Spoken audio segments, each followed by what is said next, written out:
Alright, howdy everybody, and this will be the second video of my basic tutorial of Java. So, first video we basically described how to open Java, how to do the first line of codes, first couple of lines, how to save it, and the importance of naming it .java. So now we're just gonna do a basic line of code, and we'll show you how to run it. So I'm not really gonna go into the in-depth of how to print something. So it'll be maybe for another video. But we'll do this.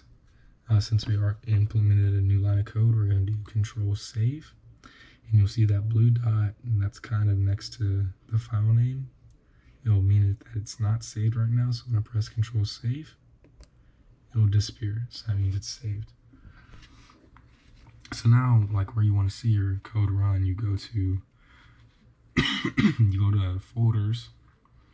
You go to the folder that wherever you saved it. Go into the search bar at the top, tab everything out, and you type PowerShell. And so after that, you can do a multitude of commands, but for simplicity's sake, we will do, initially you want to do Java C, and then the name of the file. So we'll do test1.java.